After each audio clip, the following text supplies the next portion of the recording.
Enoch has been shown in the previous few chapters to have been zipped around both the physical world and the spirit world, where he has come to witness some rather worrying and drastic things.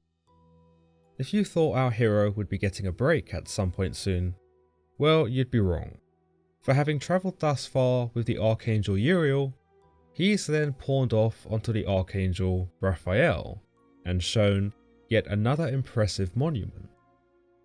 He tells us, "And thence I went to another place, and he showed me in the west another great and high mountain of hard rock. And there was on it 4 hollow places, deep and wide and very smooth. 3 of them were dark and 1 bright, and there was a fountain of water in its midst. And I said, How smooth are these hollow places, and deep and dark to view." Mountains have most certainly been a reoccurring element within the story of Enoch, and though they differ from example to example, mountains continue to be revered, much as you might say they are in the Bible.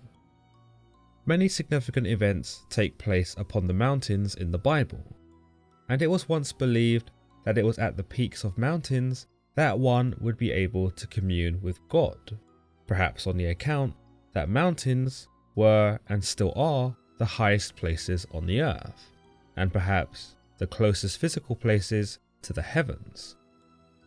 The mountain in this example has 4 hollow places, 3 of these places being dark and 1 of them being bright. To Enoch, the place does not make immediate sense, though he is able to spot the key distinction that these are both smooth and hollow places, yet dark to view. It is the Archangel Raphael who explains to him that these hollow places have been created for this very purpose, that the spirit of the souls of the dead should assemble therein. Ye, that all the souls of the children of men should assemble here, and these places have been made to receive them till the day of their judgment, until their appointed period, till the great judgment comes upon them. By this explanation, we get yet another insight as to what happens when one dies. Raphael appears to explain that it is upon this mountain that the souls of the dead will gather, and that it is here that they will wait until the day of judgment, where they will either be brought up into the heavens or vanquished into the depths of hell. When you consider the amount of souls throughout time that would have gathered here, according to this narrative, it really puts into perspective the sheer size of this mountain that Enoch is beholding. Yet it is unclear at this stage whether the souls have the freedom to move about the mountain, or whether they are literally trapped inside of this mountain, in these hollow and dark places.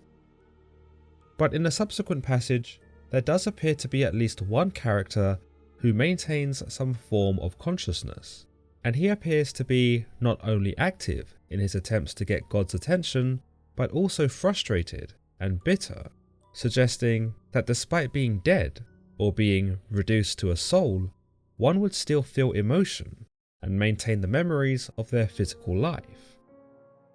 Enoch tells us, "I saw the spirits of the children of men who were dead, and their voices went forth to heaven and made suit.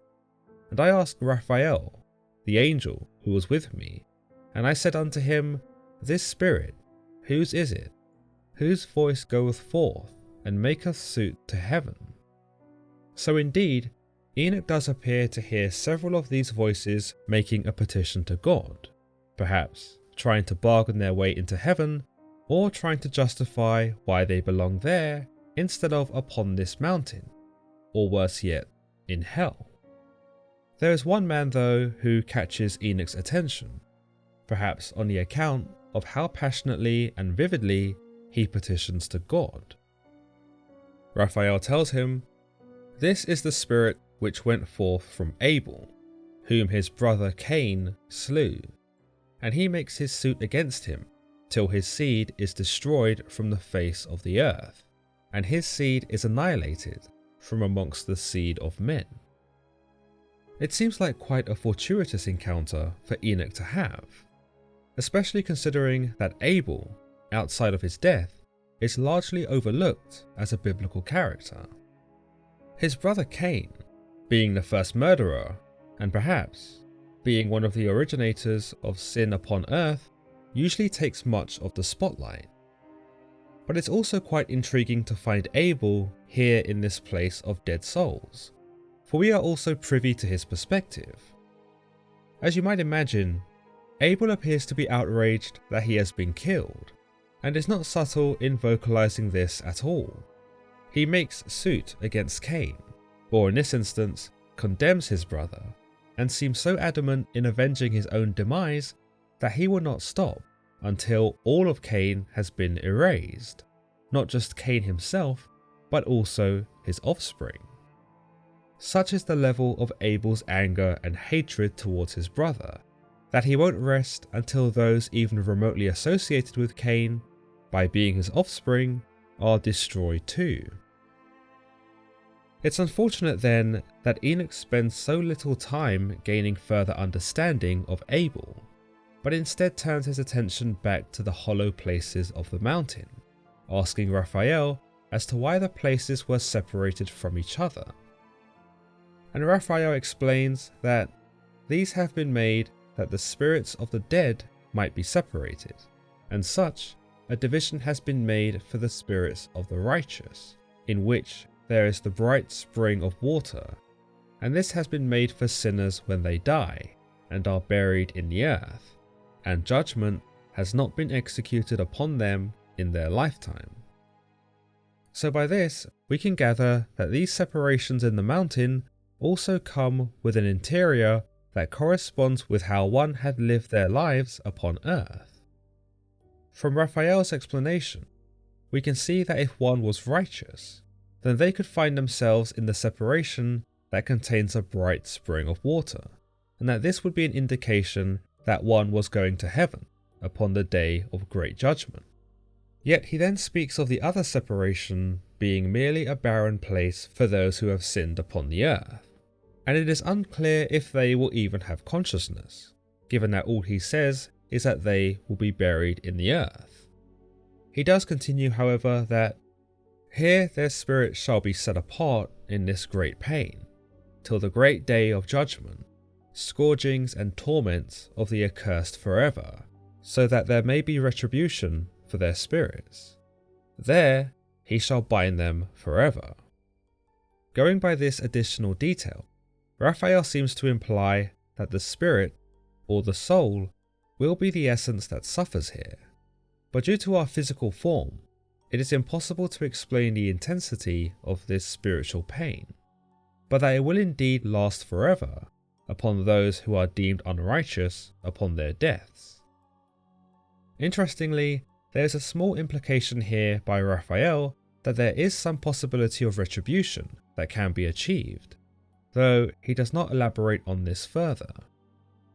Upon the third separation of these hollow places, Raphael tells us, and this division has been made for the spirits of those who make their suit, who make disclosures concerning their destruction when they were slain in the days of the sinners.